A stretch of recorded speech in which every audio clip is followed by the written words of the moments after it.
morning, or depending on when you're watching this, good afternoon, good evening, or good night. My name's Ross, and as always told, out of Voice of Radio. So today we need to take a look at some new secret rares that are coming in Crimson Haze over in Japan, which means they're going to be part of Twilight Masquerade over here. We have a little bit longer to wait. Japan gets them on Friday. We unfortunately have to wait till May. Boo, etc. But we got some new secret rares to talk about, and there's also a supporter card that we haven't talked about yet, which makes me a little bit sad. So we're going to have a chat about that one at the end as well. Sound like a plan? Excellent. So let's start off having a little bit of a look at a rather lovely Probopass. I kind of love this. These artwork rares, these illustration rares. We get this weird thing where we get Pokemon like Probopass. Nobody really likes Probopass. And look, I'm sure somebody watching, Probopass is your favourite Pokemon. If that is the case, please do let me know in the comment section. I would love to hear from you. But it's not exactly that super popular Pokemon that everybody's always clamoring over. It's a fairly ridiculous Pokemon. It's basically a big lump of rock with a fake mustache. It's ridiculous, and I love it. Absolutely love it. And now we've got an illustration rare. And I'm sure there are actually genuinely some people out there who are Probopass fans who are looking at his news and being like, oh my goodness, it finally happened. Like when Mamoswine finally gets an artwork rare, and you've got to imagine it's going to happen sometime, there's going to be like 4 people in the world who are delighted about the fact that Mamoswine gets an illustration rare. And I'm going to be one of them. If you're one of those for Probopass, I hope you're having a lovely day seeing this. What does the card actually do? Well, we got free energy, 80 damage, and if you've got a Pokemon tool attached, you get to do 80 more damage. That is to say 180 in total.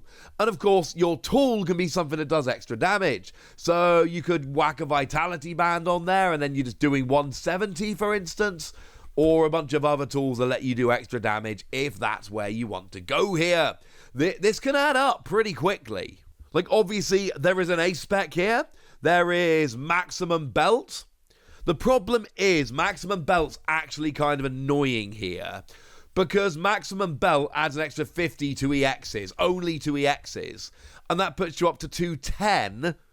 And 210 isn't really a relevant number to hit against the X's. You really need 230. Like, if this was 90 plus 90, and then you could hit 180 with maximum bout is 230 for free colorless energy, I would legit be loving it. But unfortunately, that's not actually where we are. And that's a little bit upsetting to me, because we are so close here. But we're just not there. The 4 energy 120 is flat out hot garbage. So, yeah, let's not spend too much time talking about that. But look, it's a decent Pokemon that does decent damage. It's a good weakness, and it is all colorless energy, which does make it a much more interesting Pokemon. Phenomenal and must play? Nah. Interesting? Yeah. Speaking of which, Torkoal. Now, I believe Torkoal is probably a little more popular than Probopass, but Torkoal's kind of cool, and now we get an illustration rare, and I love this. Although I really do like the regular T0 artwork. Lately, T0 has been absolutely knocking it out the park artwork-wise.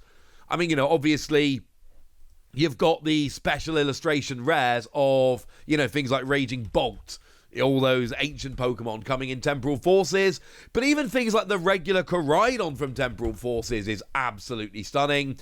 T0 just doing an amazing job here. Love the regular art. But we also have an illustration rare here, which is honestly kind of lovely, and seems to be Torkoal sitting in an oven. Is Torkoal the oven? I'm not 100% sure. And then you got a paintery style there, and it is just kind of lovely. And look, Probopass, you're sitting in the middle of a town as a statue while everyone runs around you, and there's a Lotad there for some reason, and a Bidoof. Don't miss the Bidoof. Yeah, I prefer the Probopass artwork, but this is kind of cool, honestly. Honestly, like, the Probopass artwork reminds me of going to some random city to do a Pokemon event and just wandering around trying to find cool stuff in that new city. But back to Torkoal then. What do we actually get? Well, we got 130 HP, And we got 2 energy, 30 damage. During your opponent's next turn, this Pokemon takes 30 less damage from attacks. It's fine. It's all right. The 2 energy makes me a little bit sad. And look, we've got Magma Basin that you can use to accelerate the energy, but then you take 2 damage counters. So the reducing it by 30 is good, but you've already taken 2 damage counters, so it's kind of like call it a draw. It's fine. I don't think it's particularly good. I think it's fine. But we do have a second attack here as well. 3 energy, 110, discard 2 energy from this Pokemon. Oh. Yeah. It's not great, is it? Like, if we're completely honest, it's not great. Fire Pokemon love to do the whole do energy, discard. That's fine. And this is a basic Pokemon. But no. And the thing is, a 3 energy is also super awkward. Now, you can actually get a turn 190 rolling with this. That is absolutely possible. What you essentially do is Magma Basin onto it, and then because it's 2 colourless energy, you can use double turbo energy, and it will reduce it by 20, so you go down to 90.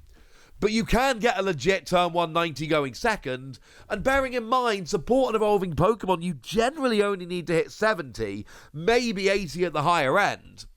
And that's the argument for Torkoal here.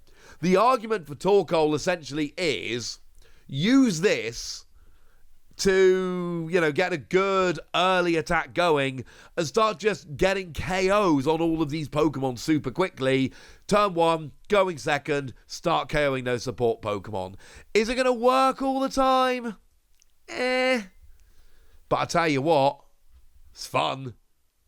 And it could be absolutely legit. So those are the new secret rares, but there is a supporter card in the set. One supporter card that we haven't yet talked about, which honestly makes me a little bit sad. So let's have a look at Lucian. Now, I don't know how many people have really fond memories of Lucian, but I genuinely do. Because this is not the first Lucian card we've ever had in the Pokemon TCG. Can anyone remember the other one? Because I can. There was exactly one. It was Lucian's Assignment. It came around in Rising Rivals, and I played it in my Donphan Prime deck, and it was amazing. Basically, it just let you move as much energy as you liked from one Pokemon to another. So I would play it with the Regirock from Legends Awakened, which you could use to accelerate energy to itself. And then I would use Lucian's Assignment to move the energy onto Donphan. And then I would have a free energy Donphan that my opponent didn't think I'd be able to pull off. Legit low. I never really saw anybody else playing it. But I did. And I loved it. Question is, does anybody care about the new Lucian? I've got a lot of love for Lucian. But that's the old Lucian. What about the new one? Well, what we've got from the new one is both players shuffle all the cards in their hand, put them at the bottom of their deck, and flip a coin. If heads, you draw 6 cards. If tails, you draw 3. And this is kind of a fun card. Well, it's a very fun card. But there are going to be times where this is like reverse Ace Trainer. Ace Trainer was a whole you get 6 cards, your opponent gets 3. There are literally going to be times where you play this and you get 3 cards and your opponent gets 6. And that's going to be annoying. But there are going to be decks that can use this. I mean, let's say you've got something like a Bibarel in play. Well, you're going to be drawing up to 5 anyway. So you might as well try this, and it could hurt your opponent. But the thing that I think really is going to break this card, and I do think there are going to be decks that break this card, control decks. Control decks, like if you've got a hand of 6, and a control deck plays this and puts you to a new hand of 6, in the early game, like turn 1, for instance, going second, it's really not the end of the world. I've given you a new hand, it'll be fine. But if they can put you to a hand of 3 in the early game, before you've got your draw engine set up, that is going to be ridiculous. And the thing is that there's no requirement for you must have had a Pokemon KO'd last turn, or you can only use this when your opponent's got 3 prizes remaining, or any of that rubbish. No. This is just use it whenever you feel like it.